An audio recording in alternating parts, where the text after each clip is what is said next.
Hello, I'm Young-Rong Choo, one of the program director of Intersectional Representation, Scattered Demarcation Line, and Responding Beings with Aram Lee, another program director and my colleague.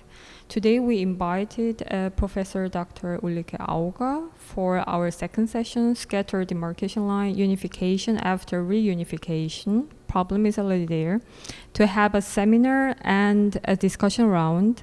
Professor Auga is the professor for gender, culture, and religious studies. She was born in East Germany, East Berlin. Later participated in the Peaceful Revolution 1989. Her main research topics are gender, performativity, agency, post-coloniality, post-secularity, and identity, post-identity in East-West Germany, South Africa, Israel, and Palestine. Yes. And today we have our session at House of Statistics at Berlin's Alexanderplatz. And this is the original GDR structure complex, administration complex built in 1970 in East Germany with more than 40,000 square meters. And it has not been used and being left empty since 2008. And it shall be in the future turn into affordable housing for refugees and newcomers. At the same time, it will be used as a working space for culture and art and also education space. And we are in this transformation planning stage for now, and before construction going on, this space is used for this imaginary and experimental projects for the future. So I'm very happy to be part of this. And we started our first program, Intersectional Representation, where we traced the multifaceted concept of identity in the era of mobility and migration by focusing on the individual level. And today's program, Scattered Demarcation Line, we expand the subject level to social scale, and based on the critical identity politics, this session is to examine intrinsic characteristics and the fabrication of boundary drawing in the process of group formation. So reunification will be one of the salient process that highlights the arbitrariness of the boundary drawing and heterogeneity between individual and group identities. By looking at the history of German reunification, we will look at the othering and antagonizing the other beings caused by the rise of new nation states. Furthermore, we hope we will discuss what kind of peace we want to have in Korean Peninsula in the future. Yes, thank you so much for the introduction, Aram. Before we start with the presentation by Professor Auga, we would like to share with you two film references that can evoke maybe some scattered traces of inclusiveness and exclusiveness during the societal transition, especially 1989 and 1999 in Germany, so during the time of, in German, die Wende. The first film reference is a short clip from the German documentary film Audre Lorde, Die Berliner Jahre, so the Berliner Year, 1984 to 1992 by Dr. Dagmar Schulz. And the second one is also a short clip from the extra interview with the protagonist as well as a step of this film, Rita Chatham and Dagmar Schulz.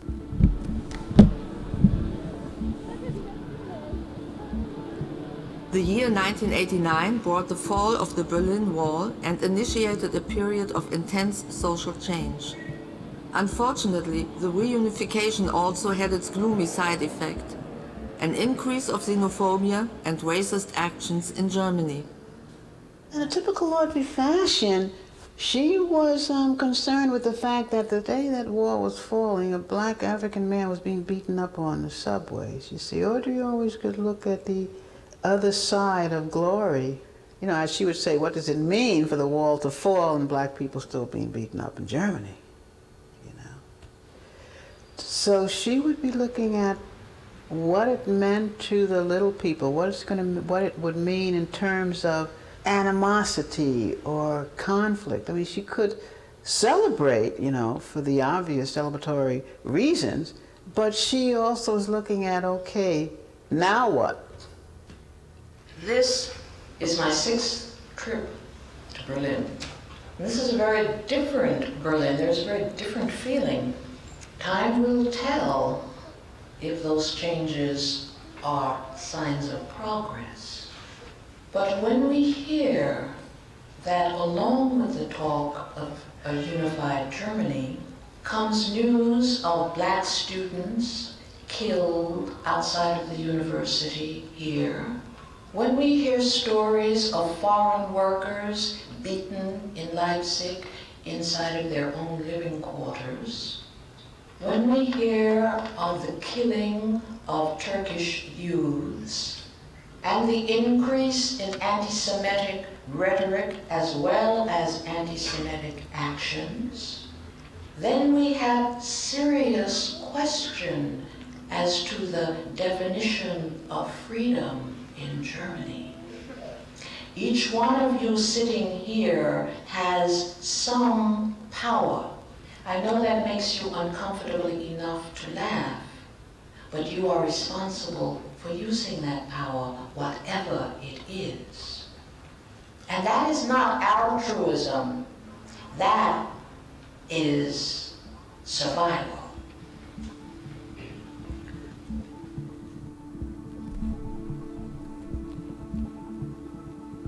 In 1992, the pogroms against Vietnamese and Roma refugees occurred in Rostock.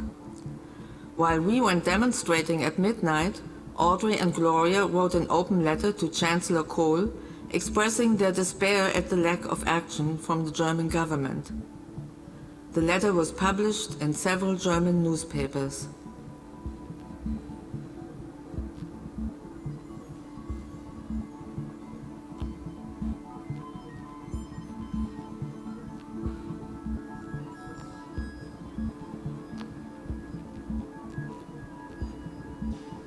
They never received a response from Chancellor Kohl.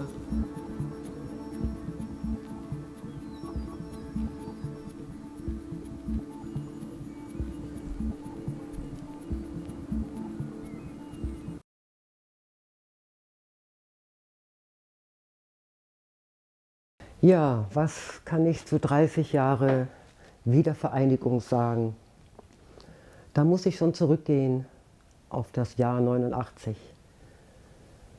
Es war für mich und für uns alle, also ich war erstmal habe ich mich gefreut, ja. Es waren die Friedensmärsche, die mich beeindruckt haben. Und da habe ich auch zum ersten Mal schwarze Menschen gesehen, die mitmarschiert sind.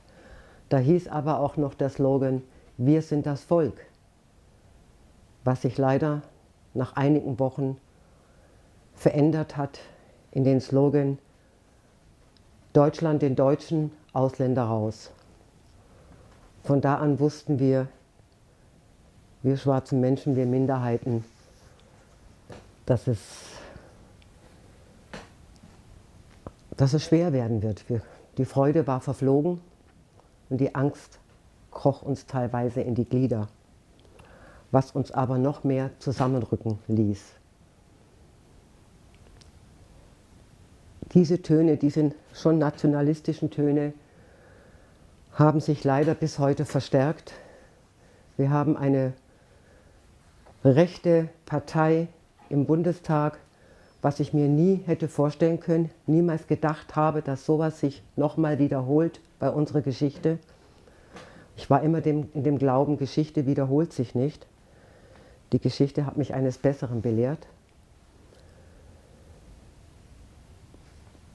Was uns letztendlich bleibt, ist, die Arbeit fortzusetzen, weiter zu kämpfen, was wir schon immer gemacht haben, uns sichtbar machen, stark machen, uns verbünden. Wir brauchen Verbündete, wir haben sie auch. Wir müssen sie aufnehmen. Es tut sich auch ganz viel. Es bleibt uns nichts anderes übrig. Wir müssen kämpfen, wir müssen uns vernetzen. Und das ist der einzige Weg. Es ist so, dass sich dort die Rechte so verstärkt hat, dass eigentlich auch von der Frauenbewegung, von der weißen Frauenbewegung her, eine viel stärkere Reaktion notwendig wäre. Die Frauenbewegung, die weiße Frauenbewegung hat sich leider nicht so entwickelt, wie Audre Lorde es sich gewünscht hätte. Es gibt nicht die Zusammenschlüsse mit schwarzen Menschen. Es gibt sie auf Projektebene. Es gibt eine Reihe von Projekten, in denen antirassistisch gearbeitet wird, auch mit Women of Color zusammengearbeitet wird. Aber generell kann man sagen, dass leider der Feminismus weiterhin sehr weiß sich definiert und dass von daher schwarze Frauen sich auch gesondert organisieren und das Bedürfnis, mit Weißen zusammenzuarbeiten, nicht sehr stark sein kann. So yes, thanks a lot for your technical help. Yeah. Yes, in this session we want to discover as many as facets of exclusivenesses in the societal transition. So here, for example, reunification, or you can even call it unification. Under this state nationalistic fusion, which marginalized voices are dismissed or abandoned? That will be our main question. And later, we also love to focus on the different receptions of the slogans, the very famous slogans. Wir sind ein Volk, wir sind das Volk. We are one people, we are the people. It was very interesting how the Afro-German understood these slogans, and also the other people understood these slogans. We're definitely going back to this question. And for the last of this epilogue-ish introduction, intro part, I also would love to bring up our basic questions. So like why we, made this kind of program and this session. Radically emerging racist and xenophobic violences during the fusion of East and West Germany.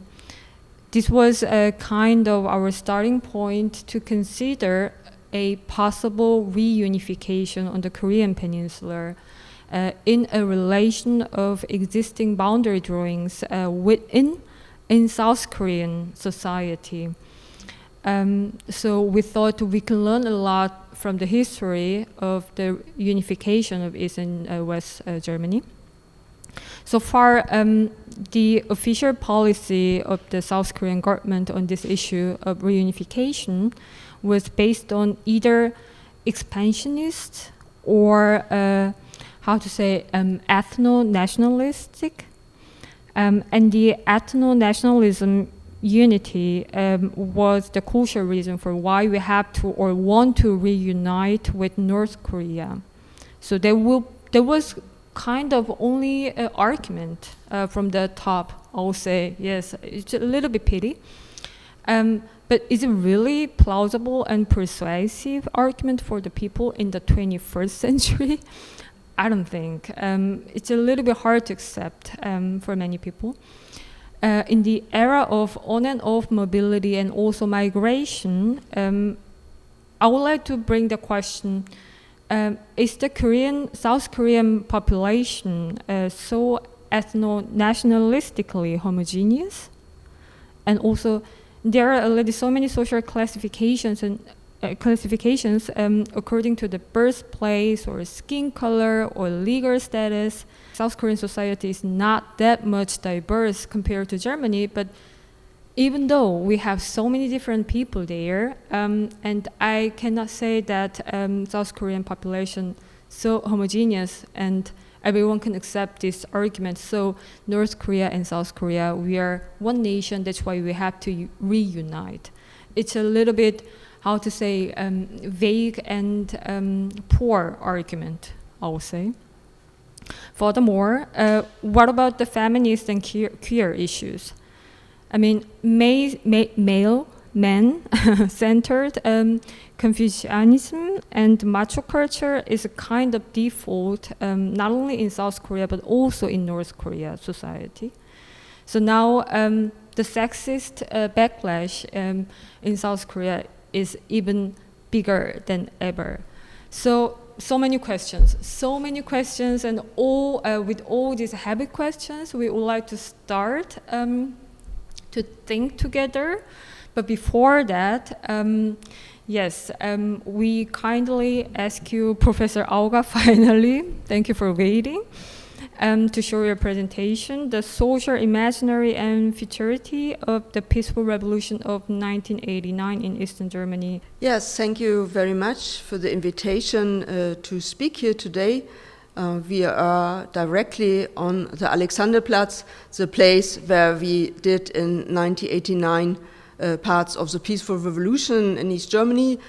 I was part of that. I was also born in East Berlin, and ever since I was part of the revolution and with all these difficulties, I was also working academically and scientifically and also in activistic ways on the issue.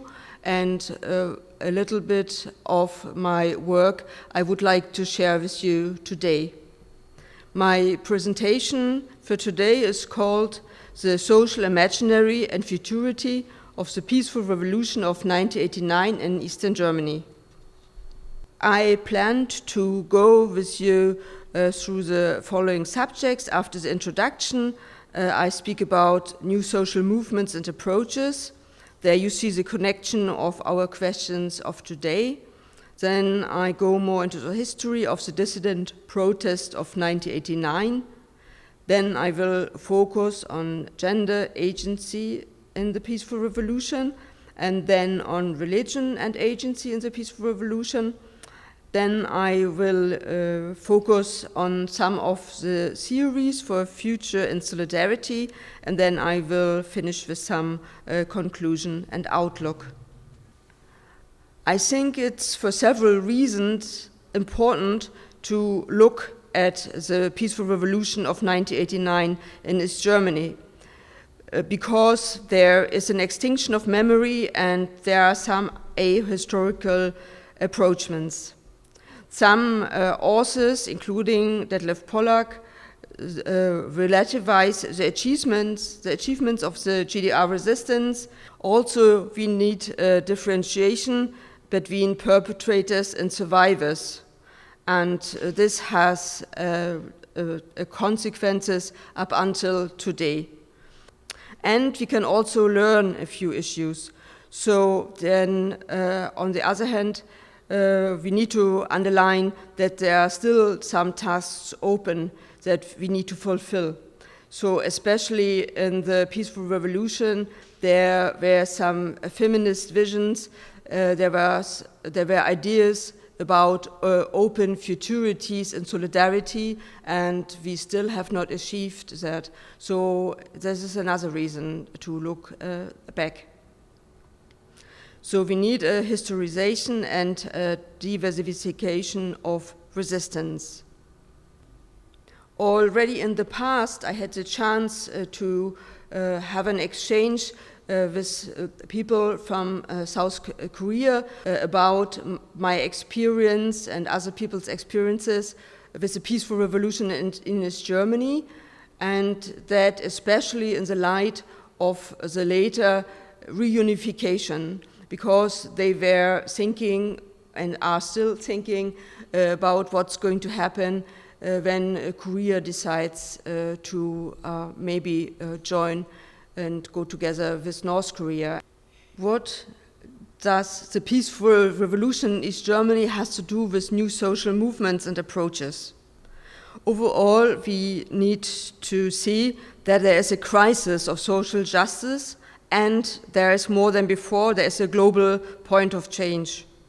There are some new goals and methods, for instance, call for direct action, for the decolonization of the public sphere from capitalist occupation.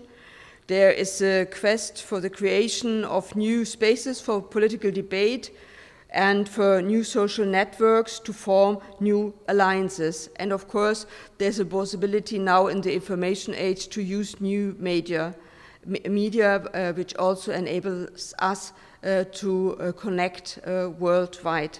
New social movements emerge as reactions against the negative effects of the globalization process.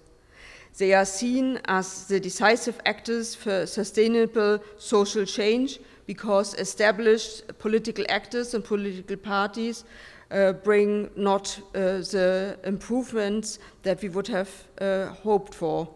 I was talking about these earlier movements and social movements because they were partly alluding to the dissident protest of 1989 and before in former Eastern Bloc countries. And that's very interesting how these new social movements allude to each other and inspire each other, but maybe also can improve from and learn from some mistakes from the past. The peaceful revolution of 1989 not only was a movement of resistance, but the concept of dissidence brought together resistance plus societal vision.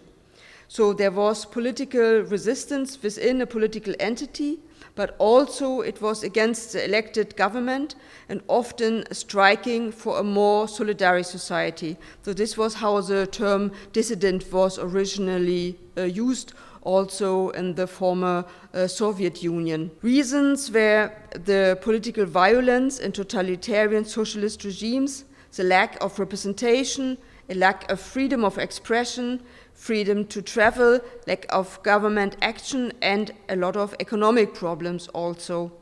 Officially, in East Germany, the country was run by the people, but this was not the case because it was run by the ruling one-party system. So here, directly where we are situated at Alexanderplatz, we had a demonstration and we were walking along here and we shouted, "We are the people." And many of these early dissidents never wanted unification, but already had the idea of a more solidaric system beyond the East German authoritarian system, but also beyond West German capitalism and the nation-state system, which also had many failures. I would like to mention some important actors in the peaceful revolution. There was a new forum founder, Bärbel Bohley, and the forum was founded on 10th of September 1989. The new forum was one of the citizens' movements that emerged during and helped shape the peaceful revolution in the GDR. Part of the new forum later merged into Bündnis 90 and finally into the party Bündnis 90, Die Grünen. The self-definition goes as follows: an independent political association of citizens who want to enforce democracy in all areas of life, non-violence, rejection of xenophobia, neo-fascism, against Stalinism, against the glorification of violence, militarism, anti-Semitism, racism, and sexism. And there were, of course, a lot of internal disputes about the direction later on. But it was clear overall there was a warning against reunification from this side. A second important alliance was Bündnis 90. It was a union of citizens' movements in the GDR which came into being during the period of the peaceful revolution in February 1990 and was transformed into a political party in September 1991. One very important task was given to the Central Round Table. The Central Round Table met 16 times from 7th December 1989 to 12th of March in 1999. Here we can see some of the images of the round table. Also here you see how crowds of people gather together here in the center of East Berlin. And then also here you have images of how really deeply interested very many people of the public were to be involved in politics. I would like to mention one important point, that is that there was a draft constitution of the German Democratic Republic. And this draft constitution was done by a working group of the Round Table. And here we see that this included already the idea of sexual orientation, which had not done throughout more than 20 years in Western Germany, or in the unified Germany. Only recently this chapter had been changed. Now I would like to talk about gender and agency in the peaceful revolution of 1989. In the 1980s in the GDR, there were several autonomous women's groups and developed a different and diverse feminist consciousness. The resistance to the SED, that is the ruling party, regime grew. Groups with different demands occurred everywhere. Many women also joined together during this time, despite fear of repression. Many women's groups emerged in the context of a worldwide peace movement as oppositional women for peace, protesting against increasing militarization. And this group also works up until today and into the future. Women's groups for environmental protection, democracy, legal protection, and against the discrimination of homosexuality occurred. And they did this because there was one official, or also some official representational movements, for instance, the Democratic Women's Federation of Germany, but they did not support radical protest, but were part of the system, even though one also needs to differentiate between its members. In conclusion, the oppositional feminist movements had no binary orientation. They were open for alliances, and they had here a movement character. Overall, we can see, when we take a conclusion about gender and agency in the peaceful revolution of 1989, that the planned direction by many, and especially also many female subjects, was a renewed socialism with democracy and an ecological way of life, a third way and a new constitution. And so with the reunification, the West German law was installed in East Germany with only very few exceptions. So the effects of this were very high. Within the economy, there was a loss of economic independence, especially of women. There was an economic collapse, a closure of large enterprises. Mid-1991, half of the 50 to 6-year-old women disappeared from the labor market. Over the half, 30% were unemployed. 1991 to 1995, 80% of the working population lost their jobs. There was a discrimination against women and women's industries. The reaction to this was an immigration of many people, especially women, and a decline in the birth rate. From 1991 to 1992, 330,000 younger women emigrated to West Germany, to former West Germany. And up to 25% more young men with poorer education remained in former East Germany. This had effects on the symbolic gender order.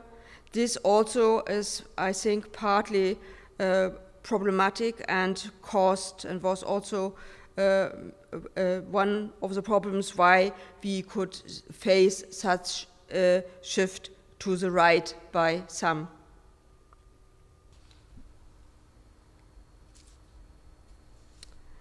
From here, I would like to talk about a few theories for solidary futurity. But what we see with all of these approaches is that they do not include religion. So therefore, my proposal is, if we want to dismantle epistemic violence also in the discourse on the GDR, we should replace the term identity and talk about, or it's helpful to talk about individual subjectivity and collective belonging. And also, appreciate forms of belonging and solidarity and futurity that take place on the basis of shared projects, shared social projects, rather than on supposed shared traditions.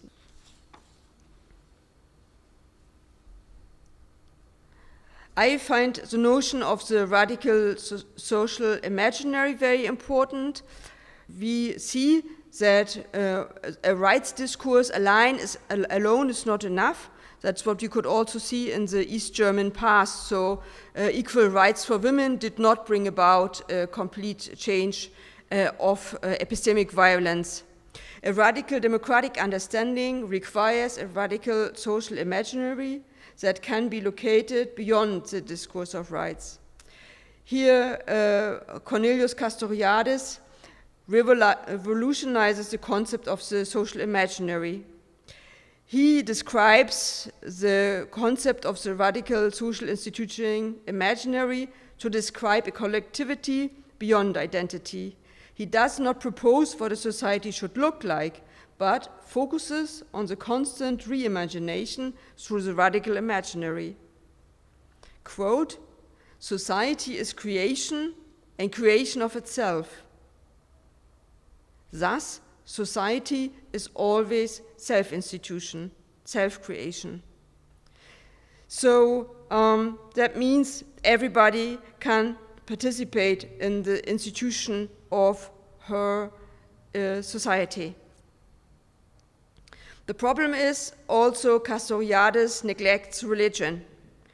I think that with Donna Haraway one can include religion as situated knowledge and also understand religion as an equally intersectional category of knowledge, be it religion or Weltanschauung. So it can be faith-based or non-faith-based, and post-secular we look at that and differentiate but do not have a hierarchy of these terms. So one could understand a subjective, de-essentialized religious experience and perspectives as a contribution to the radical social imaginary and the instituting of society in solidarity. So now we would like to look at some conclusion and outlook. Overall, one can say that the East Germans' women's emancipation has shaped the outlook in West Germany. We have a paradigm shift towards subject formation, agency, and human flourishing. This came about also especially with the work of Sabah Mahmoud. Also, one point which is important, agency and human flourishing can be subjective and are not universal. So religion and religious practice and bodily experience also open up and enable different forms of agency, and they can be found beyond Western feminist notions of freedom and autonomy.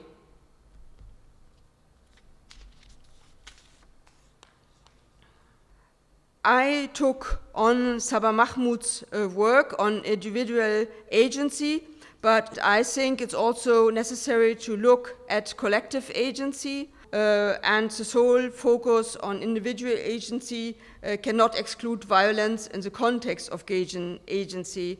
For instance, if we look at gaining agency through sexual violence or violent religious practices, or right-wing extremist attacks, then these could also bring shortly agency. But of course, they are violent and deadly, and so we need to shift towards a more sustainable way of agency, and that means that we have to include, to think not only individually, but collectively. and on the other hand, do not understand collective agency in a universalist Western way. That is what we also learned from the GDR experience. And finally, I would like to make some considerations for the future. The aim is to imagine and institute an open, solidary society of the universe with radical or deep democracy.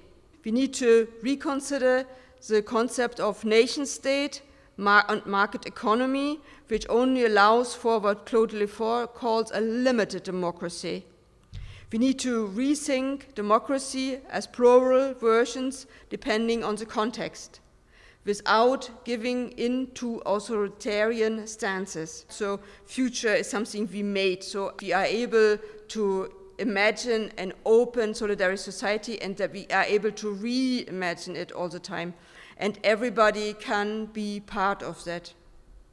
And also, when we rethink the notion of the nation, the concept of transnational flows, how it was coined by Young-Rong, who took on the concept from Arjun Appadurai.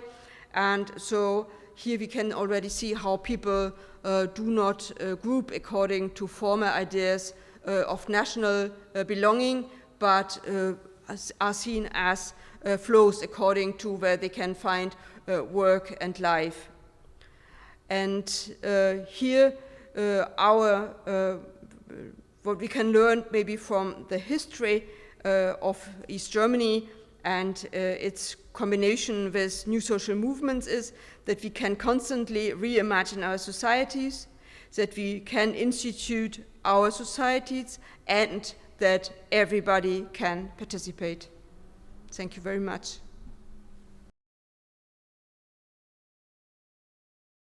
Thank you so much for your great talk and also very insightful presentation. Yeah, it's a full package of information and also insights. I guess Aram as well. I was thinking all the time, wow, how can we talk about, even compare the situation on the Korean Peninsula to the history of Germany. But yeah, before we start with the main theme, the reunification on the Korean Peninsula, I would love to ask you a few of clarifying questions. They will be very helpful to understand the background of your concept and also idea. The first one will be your basic concept of nation state. So it was just my impression, but I thought your theory is based on the kind of collectivity, which has antagonizing and also disputing character, and your very concept of nation state also based on, in the end, this kind of antagonizing character. So like a nation state we are living in a certain type of nation state, but it can be always moving, and the boundary can be also blurred. So this kind of fluid character, I thought maybe it could be the core of your concept. Maybe if you can elaborate your concept of nation state, that will be very helpful. Mm-hmm. Yeah, thank you for the question. We have a problem, and that is that the nation state, how we have it now, is based of the fusion of the concept of the nation plus state, and then plus market economy. It should guarantee representative democracy. But as I said in my talk, that the democratic character is challenged for various reasons. One is the economic problem. We can talk about that separately. And the other one is epistemic violence. And that comes about with different themes. And one of them is the concept of the nation itself. So at the moment, the concept of the nation is with the academics agree, is an imagined concept. So there is no natural idea, or there is no natural reality of a nation. So a nation is an invented concept. So that's why Benedict Anderson talks about the imagined community for the nation, or Ernest Gellner even speaks about the invented nation. And but sometimes ethnicity is the basis for that, and then some people say, yeah, but we do have these ethnic groups, and are they not natural groups? And then the French philosopher Etienne Balibar, for instance, says he talks about fictive ethnicity. So also the ethnic groups is only an invention. And at the moment, this concept is so strong, and nationalism is inventing and making up as if the nation is a natural collective. And so what I would like to say is, and show that a nation is a constructed concept, and therefore the inclusion, exclusion, for instance, is violent, often because some people have certain rights to live within a nation state and others are not. And this is based on an invented concept. And also, if we want to change this, then we need to first to analyze this and deconstruct this concept. And then on the other hand, we can also look for other concepts. And for instance, Juna Padurai or Aiva Ong talk about and others talk about the concept of the trans nation. So which means to look at people who are willing to live in a societal context together, and but understand them not as a centralized identity, but more as a flow. Thank you so much. There will be quite it will be very important to understand as basis. Yeah, because our main issue is unification, reunification, which means in a realm of fusion or transition between two or more than two nation states. And that's why I think maybe we can have possibility to intervene as a collectivity, not only under the hegemonic pillars like neoliberalism and also other types of powers. And the second clarifying question will be epistemic violence. And it will be very helpful if you elaborate a little bit more this term. Yeah, thank you. The concept of epistemic violence comes from Michel Foucault's idea of the epistemic orders and of how knowledge is produced. And post-structuralism, including Foucault, show that there is no independent knowledge. So knowledge is always produced within a certain context and from a certain perspective, and is never independently objective. And to show this, he uses the notion of the episteme, and which stands for knowledge. And epistemic violence was then later used a lot and became popular as criticizing tool with postcolonial theory. So it was also Edward Said who took this from Michel Foucault and was speaking about Orientalism. So people are made by Western perception, people are invented as the Oriental other. This is what Orientalism means, and we can also, and he used also the notion of othering. So people are made and produced as others, and the concept of the nation is in the middle of that. So people are either constructed as included or excluded, and also then the post-colonial feminist theorist Gayatri Spivak used the notion of epistemic violence to also include a critique of gender. So we speak about different forms of exclusion like racism, sexism, fundamentalism, transphobia, homophobia, they are all different types of epistemic violence because they are based off some concepts which occurred in the history, concepts of the nation, concepts of gender, concepts of class, concepts of ethnicity, concepts of sexuality, and they are just concepts and categories of knowledge production to talk about them and to produce true or wrong knowledge in a certain context within or in relation to this category. But at the end of the 19th, or at the end of the 18th, change from the 18th to the 19th century, there was this very strong essentialization of these categories, and then so they became naturalized. And this was done to have, for instance, a gender hierarchy, or to have a binary heterosexual order, or to play out racist ideas. And for all of these forms of epistemic violence, the essentialization of this category, and with this naturalization of this category, and the making of a hierarchy, and this also applies to other categories like religion and now species currently.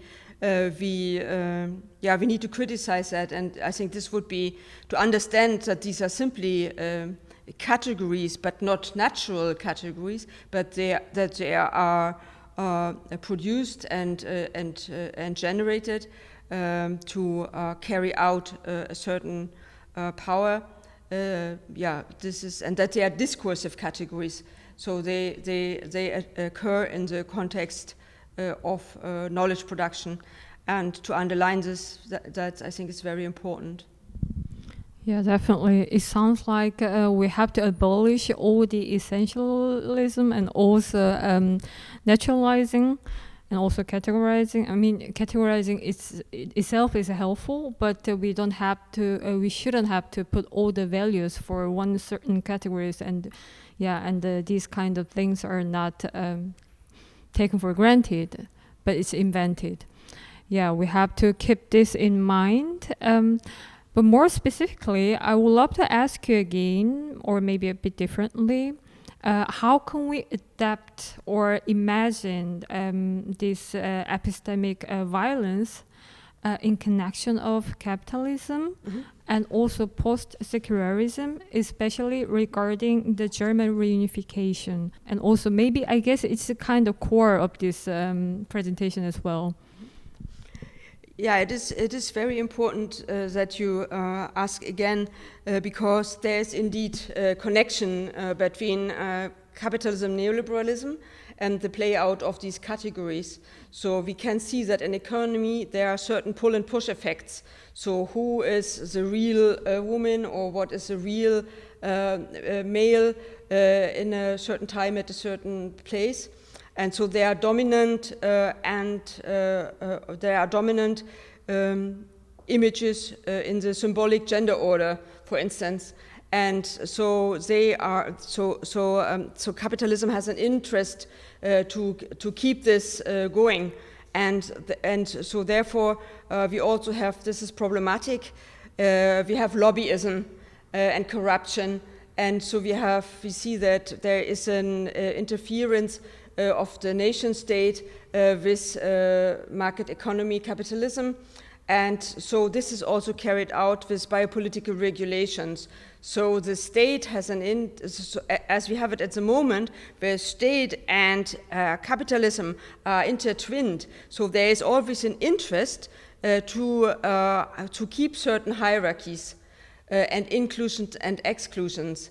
And so this really means, after all, if we want to abandon epistemic violence, we need to abandon capitalism. And so that does not mean that we should go to what we had with the planned economies in the East, was is often then presupposed, but that we need to look for some other ways of having just a more solidary economy for human beings, and not vice versa, that a human being is there for capitalism.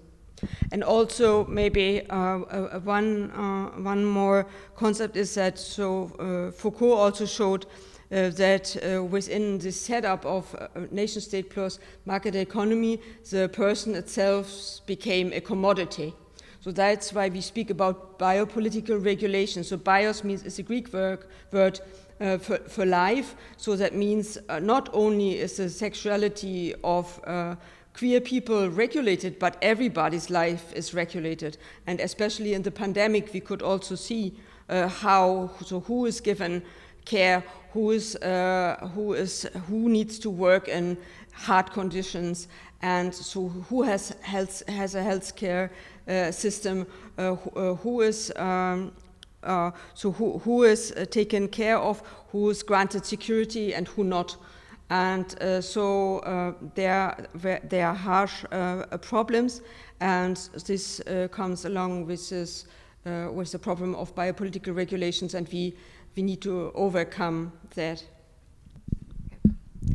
Thank you. It was really impressive for me, and I got a lot of insight of these collective agencies. And the more I'm thinking about these collective agencies and this imaginary, the inner, how can I say, this very complexity within the group, and this awareness is so important. And when I apply this to North Korean cases, I'm getting a bit more pessimistic, honestly, because you're also talking about the church as a physical, also at the same time organizational institution, at the same time very, not just institution, also a group, and also at the same time very casual meeting point.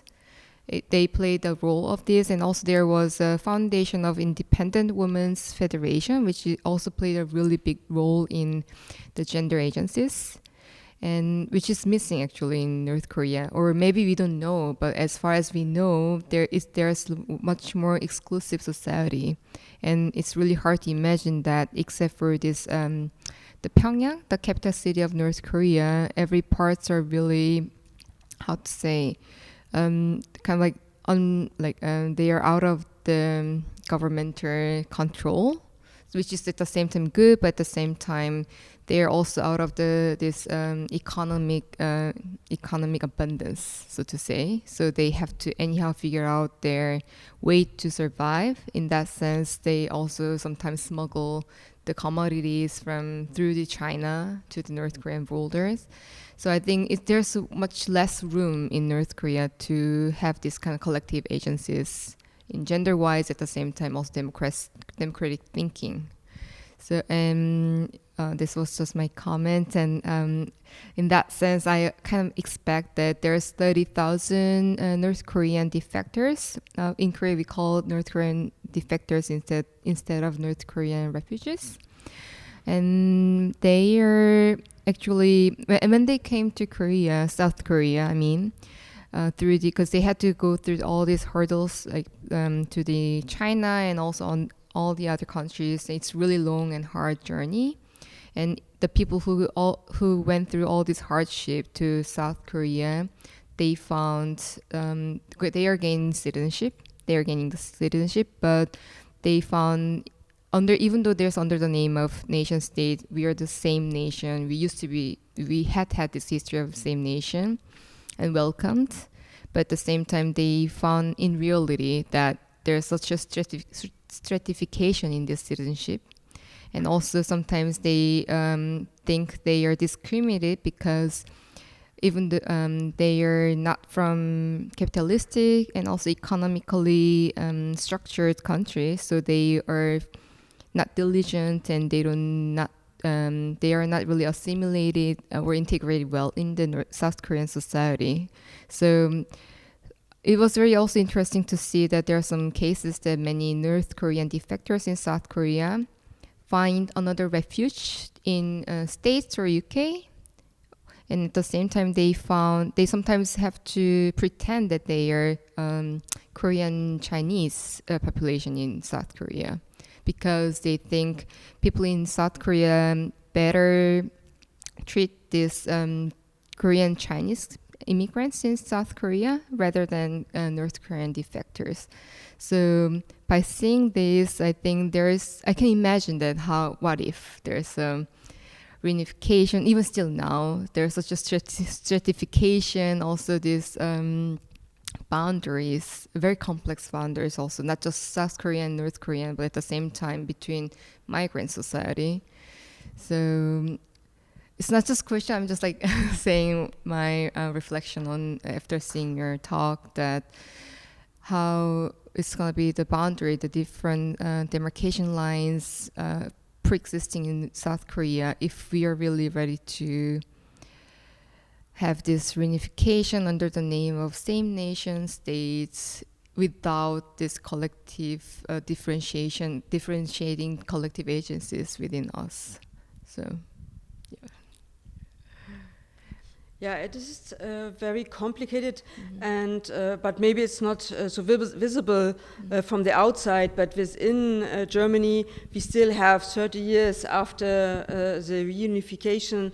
We still have the problem that people from former East Germany have lesser chances within the society.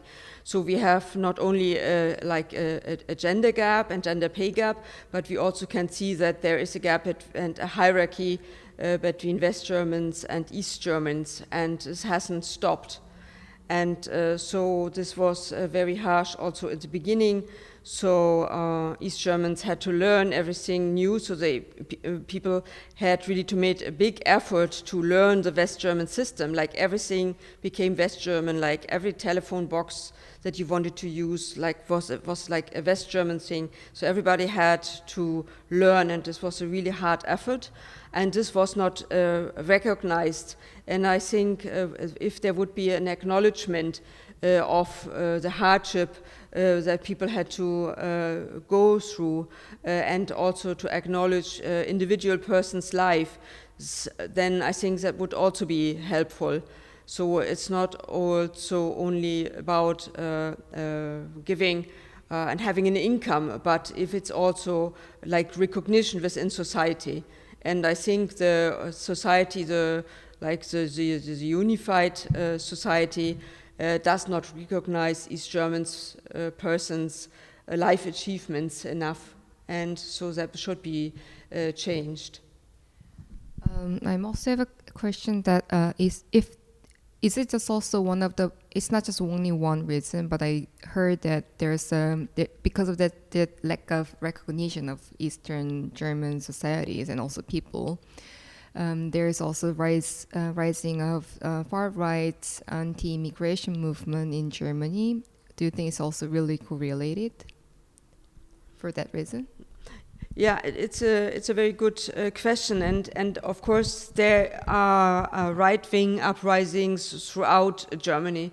So it's not only an East German problem, but in East Germany it is really a lack of agency, and which is caused through a lack of employment, and also conservative traditional masculinities occur, and so a traditional neoconservative family image is occurring, and so this is taking place now, and so right-wing ideas are part of that. So right-wing people have a nationalist, and with nationalism you have this idea of heterosexual, heteropatriarchal family, where the male person gains the income and the wife stays at home, and where they then reproduce citizens for this nation state.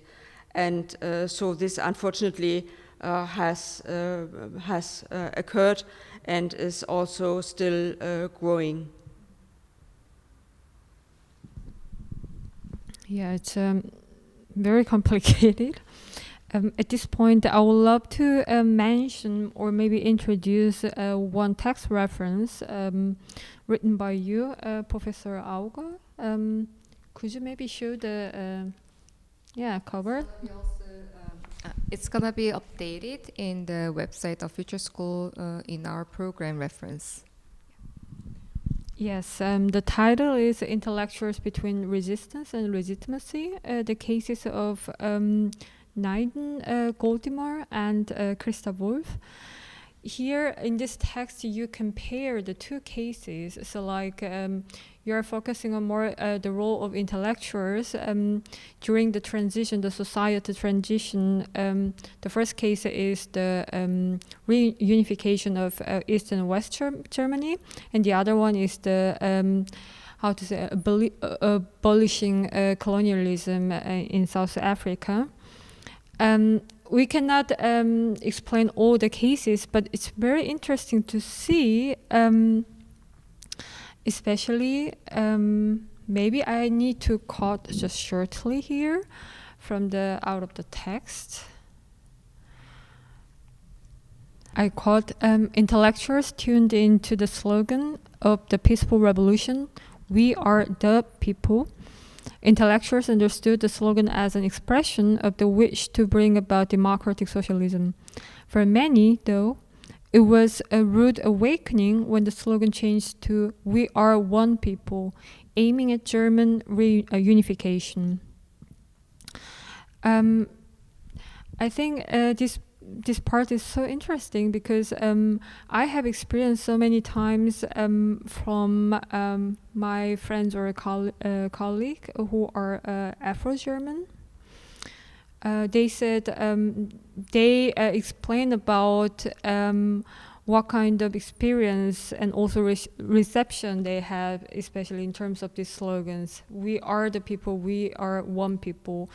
It looks like for the people like Afro-German or Asian German or Turkish German, the people who were a little marginalized in the society even before the German unification, for them, these slogans are kind of another violence. Maybe you can explain a bit more these complexities, and you also have experienced a lot exactly on the street in the peaceful revolution. So maybe you can also explain about how the narrative was changed with the slogans.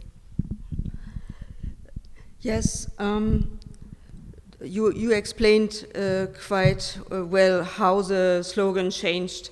And for many of the people with whom I worked together, we were very hesitant about reunification, how it came about. And it gets forgotten that it changed so fast because Helmut Kohl brought up a 10-point plan where he explained, the Chancellor of West Germany then, how unification could be done quickly and how then a blossoming landscape would come about very soon for everybody, and that everybody would get West German currency very soon. And so that was very tempting for many people. And this was very sad for all those who really wanted to have a juster, more solidaric society a third way. And so this idea then decayed. And but from my experience, we were shouting, "We are the people," and this really was against the East German government and the authoritarian party regime. So I did not shout at many of my friends and my family, we did not shout the second slogan. But in this particular situation, this was too fast done. And then so many failures remained. And I think also so many people lost in that time. And so one should, in the future, if things happen again or in your place, take more time and really think about a new constitution that one should do together, and also question the notion of the nation, because also the nation, as I said, as an exclusive, sort of inclusive or exclusive concept, was also used in the Eastern system. Marx brought about the idea of the revolution in the world. Then he said, "Oh, the worker does not need a nation state, a country. But then later on, already this got lost in the Soviet Union, and then this union was founded, and then we had these colonies in the world, and you only could become independent if you were also forming a nation state. So therefore, the independence movements were also national independence movements. So this was a contradiction per se, because everybody who wants to become independent can only do this now on the basis of becoming a nation state. And also, only then you can become a part of the United Nations, and only then you can get a monetary support by other setups in the world. So therefore, we really need to think as community in the world together about this concept, and think about more maybe about the nation in more fluid terms, as for instance with the idea of transnation. Yes, it's very interesting, especially the points, 2 points that struck me a lot. The very ambitious idea of Helmut Kohl, that reminds me of our former president, who is now in jail due to impeached. She said unification is jackpot.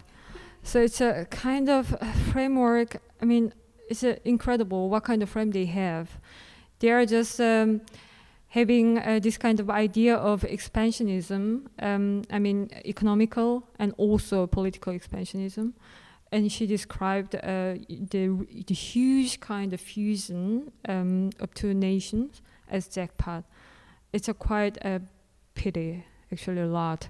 And the second one is, it's very interesting you mentioned that. You also mentioned this kind of complexities, especially in the case of South Africa, South African intellectual complexities in the same text, what we referred before. They remind me of also South Korean intelligentsias after the after 1950s, so after the colonialism by Japanese government, they wanted to be free from colonial regime, colonial power. But after that, how they build up the new government, new nation state, the all left intelligentsias, most of them came to North Korea, but most of them became Marxist and nationalist, and then became kind of a social, how to say, status seeker or something like that. So it's really interesting to look back how the intellectuals, academias, and also civil societies built a nation state in terms of political agency and the movement of collectivity. So it became more complicated. We started today with the case of unification in Germany, but it became more complicated, I guess. But yeah, definitely we find more intersections from the histories, I guess.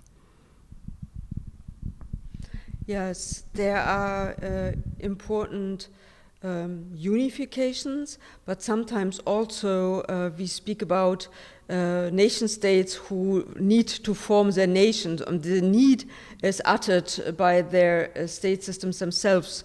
For instance, in the case of South Africa, when they abolished apartheid, the system, the state was, the nation was very dispersed, and many needs and direction of the government were done to support this idea of nation building. This went along with market economy and with an ever increasing neoliberalism. And so the problems that we face today with current violence, one could foresee, because there is this problem that national liberation movement who fights for independence, then becomes a nation state, so then always this in or exclusive character remains. So therefore, these new social movements in South Africa became really a very interesting place very early already, around 2000, to study new ideas, new leftist ideas for more solidary societies. And so that's why I also found it so interesting to see how the situation developed in the German unification and how it developed after the end of apartheid.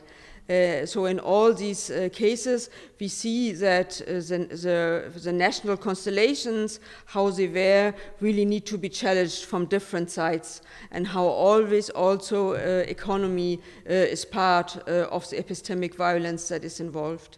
And nationalism comes along with racist exclusions, and also with a heteropatriarchal gender order. So that's why we need to have the full package of changing this.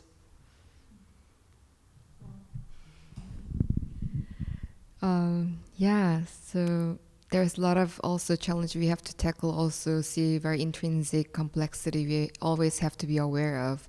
And also we also have to be really aware of this ever-present otherness in each society, in Germany, South Africa, also in Korea, Peninsula.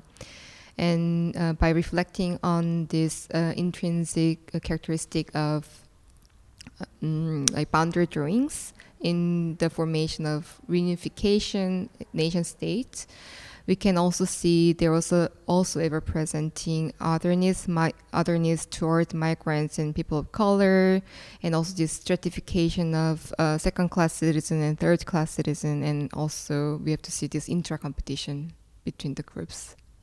And thank you so much again for Professor Auga to be part of our second session.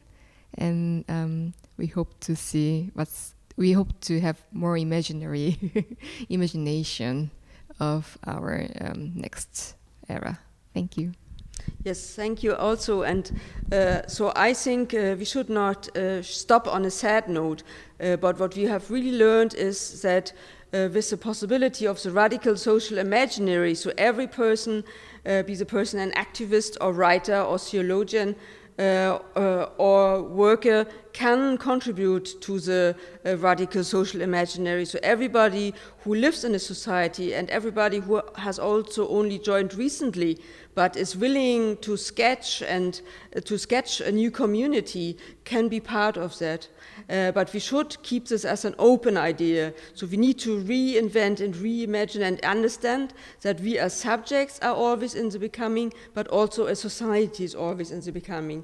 So I think this is, after all, we can a good news, so we all can help to institute a new society. Thank you so much. Thank you.